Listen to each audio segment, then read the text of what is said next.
آن حضرت صلی اللہ علیہ وآلہ وسلم نے ایک جہاد آزادی ضمیر کے لیے کیا تھا، اور وہ جہاد تمام بنی نوع انسان کی خاطر کیا گیا ہے، صرف اسلام کی خاطر نہیں کیا گیا۔ ہمیشہ سے، جب سے انسان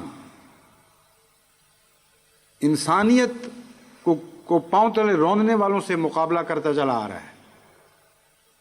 جب سے آزادی ضمیر کی خاطر کسی نوع کی جنگ بھی جاری ہے، سب سے زیادہ اس مضمون میں عظیم الشان اور کامل جہاد حضرت اقدس محمد مصطفیٰ رسول اکرم صلی اللہ علیہ وآلہ وسلم نے فرمایا۔ آپ کے مطالبات اس مضمون میں یہ تھے کہ سب سے پہلے آپ نے سوسائٹی کو اس طرف متوجہ کیا کہ ہر شخص اپنی سوچوں اور اپنے ایمان میں آزاد ہے۔ کوئی حق نہیں ہے کسی کا کہ کسی کی سوچ پر اور اس کے ایمان پر، اس کے نظریات پر کسی قسم کی قدغن لگائے اور جبراً ان کو تبدیل کرنے کی کوشش کرے۔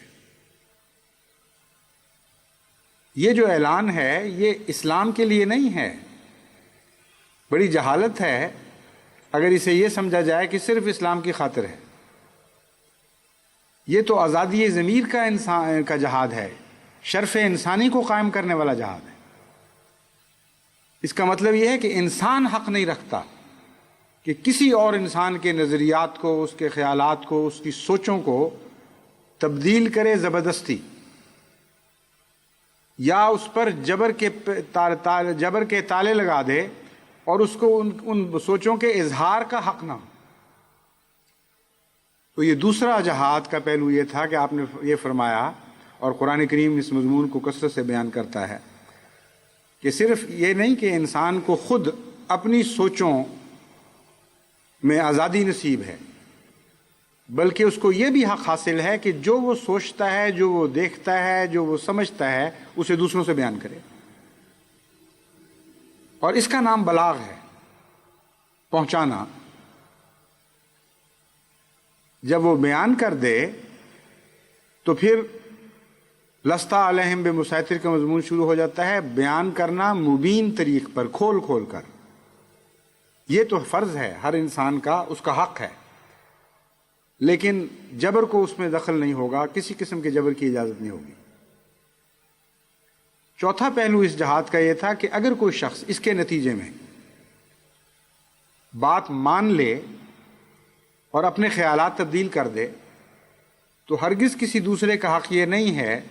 کہ وہ زبردستی اس کو اس تبدیلی خیال سے روک لے اور کہے کہ ہرگز ہم تمہیں اپنا خیال تبدیل نہیں کرنے دیں گے، اور اس کے نتیجے میں خیال تبدیل کروانے والے کو سزائیں دیں اور اس کو بھی مارے اور اس کی مخالفت بھی جسمانی طور پر کرے، ہر قسم کی تعزیری کارروائی اس کے خلاف کرے کہ چونکہ تم ہماری سوسائٹی کے خیال تبدیل کر رہے ہو، اس لیے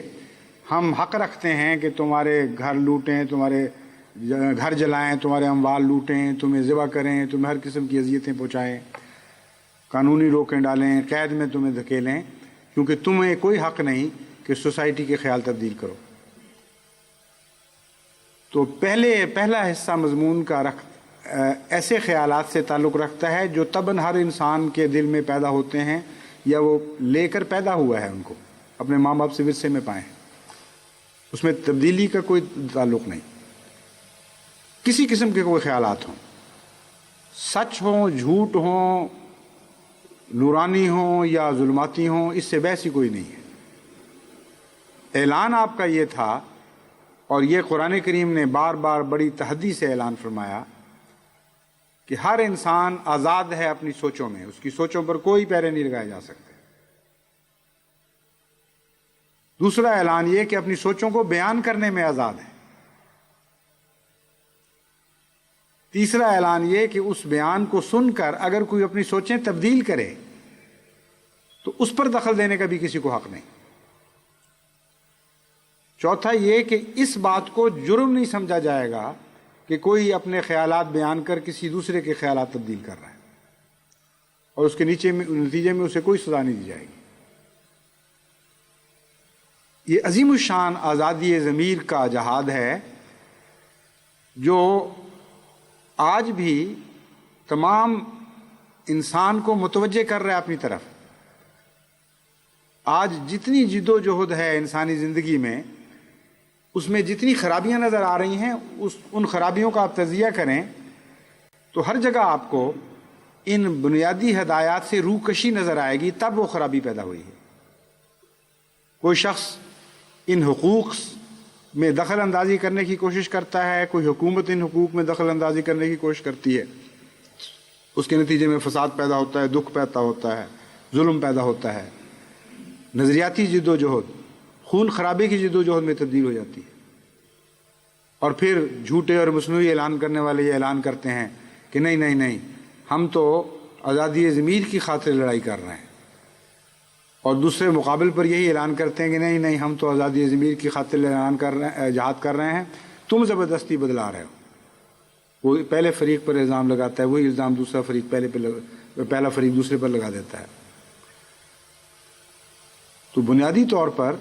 جہاں بھی نظریات میں کسی قسم کے جبر کی اجازت دی جائے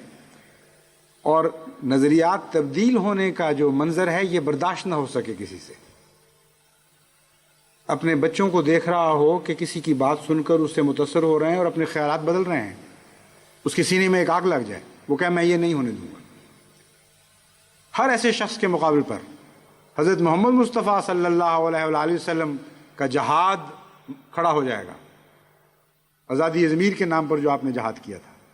اور ہر مسلمان کا فرض ہے کہ اس کی تائید کرے جس نے